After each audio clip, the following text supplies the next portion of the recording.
Baik, terima kasih pemirsa, masih di Damai Indonesiaku. Tibalah kita di sesi tanya jawab, ada segmen 4 dan juga segmen 5, nanti kita akan lanjutkan di sesi tanya jawab.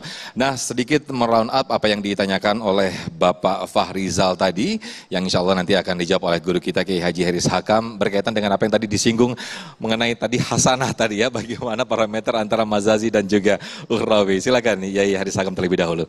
Baik, atas seizin ulama yang hadir di kiri kanan saya. Bapak Ibu sekalian yang berbahagia, penyebutan dunia dan akhirat itu secara terminologi dia memang menjadi dua kubu dari kehidupan alam yang ada di sekeliling kita. Artinya kita dari alam dunia akan berujung alam akhirat.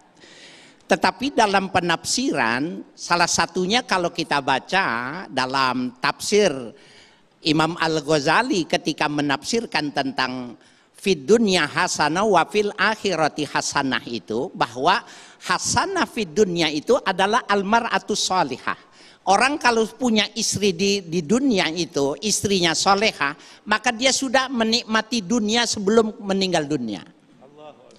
Kalau begitu, istri yang solehah itu hidupnya di dunia, tapi dia punya nilai, dia punya ya harganya itu harga ukhrawi. Itu mengapa Bapak dunia sekalian, perkawinan yang kita lakukan sekarang itu berlaku dan lintas alam sampai dengan akhirat. Bapak suami istri akan kumpul bersama pasangannya, walaupun nanti ada yang misah. Jadi kalau ada orang yang wanitanya cakep masuk surga, suaminya enggak, ibu nanti ibu angkat tangan, gitu. Kenapa? Enggak masuk bersama-sama. Nah, kalau dalam pengertian yang semacam ini, maka dunia dan akhirat itu majazi. Karena dia tergantung niat baik, maka itu bermakna ukhrawi. Tetapi dalam arti yang hakiki juga memang alam itu juga bermakna ada. Baik, mungkin bisa ditambahkan Kiai Haji Asrorniam berkaitan dengan pertanyaan dari Pak Fahrizal tadi. Silakan Kiai. Ya, terima kasih. Kita hidup di dunia menuju alam akhirat. Alam dunia ada hakiki. Alam akhirat ada, sekalipun kita belum mengalami. Itu bagian dari keimanan kita kepada Allah Subhanahu wa Ta'ala. Bagian dari rukun iman, salah satunya adalah iman kepada hari akhir, sekalipun kita belum mengalaminya. Jadi ada itu tidak mesti kita harus tahu. Jangan sampai kemudian pendekatannya adalah pendekatan logik semata, karena nggak tahu maka nggak ada. Padahal pengetahuan kita sangat terbatas. Sementara kematian juga pasti, tadi sudah dijelaskan oleh Habib dan juga Kiai Haris Hakam. Wal mautu haqqun, kematian itu ada, tetapi kita kan belum mengalaminya. Bedanya kalau kematian kita dipersaksikan hampir tiap hari di depan mata kita. Tetapi kalau akhirat bisa jadi ibu mau merasakan duluan. Pengen tahu akhirat? Enggak.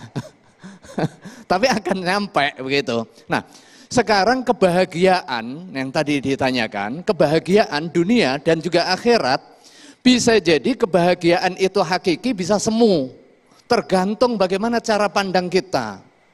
Dan Rasulullah memberikan pembimbingan agar kebahagiaan dunia ini pada hakikatnya adalah kebahagiaan yang mengantarkan kita kepada akhirat. Bukan kebahagiaan semu, bukan tertipu oleh sarab, oleh fata morgana, kita ketipu. Jika laukanatil akhiratu hammahu, seandainya akhirat itu menjadi orientasi, visi, wijhah, cara pandang kita, sekalipun urusannya kita sedang nyangkul, kita sedang kerja di notariat, kita sedang kerja untuk kepentingan advokat dan lain sebagainya, tetapi kalau orientasinya dunia, maka Allah Subhanahu wa Ta'ala jadikan ghina, kekayaan di dalam hati kita. Tetapi sebaliknya, kalau dunia ada di dalam hati kita, kekayaan itu semu sekalipun banyak. Enak mana, Bu? Banyak tapi semu, sedikit tapi merasa bahagia, atau banyak bahagia? Yang terpilih ini orang-orang pinter, SMA 3 gitu kan. SMA 3 pinter-pinter. Banyak tapi merasa bahagia. Tapi banyaknya untuk kepentingan akhirat. Disinilah indikator kemanfaatan kita sebagai makhluk sosial. Kita boleh mengumpulkan harta sebanyak-banyaknya. Tapi syaratnya dengan cara yang halal, ditasarrufkan secara benar. Jangan sampai mencari harta sebanyak-banyaknya, ternyata ditangkap KPK. Iya kan? Terus boleh mengejar jabatan setinggi-tingginya, boleh nggak? Boleh. Jika jabatan itu didaya gunakan untuk kepentingan kemanfaatan sesama, bahkan bisa jadi presiden yang kemudian kita mengkampanyekan atau kita ikut kontestasi, menyebabkan jabatan tertinggi juga di surga. Kalau amanah kepemimpinan tadi ditunaikan secara baik dan mendatangkan manfaat secara lebih banyak. Ini sudah miskin tapi ngejar dunia. Udah nggak dapet tapi otaknya ke dunia. Nah ini yang kebablasan. Lebih enak kita kaya, tapi meletakkan kekayaan itu ada di kaki kita. Nih, Habib mau bangun pesantren. Nih, Beb, 200 miliar.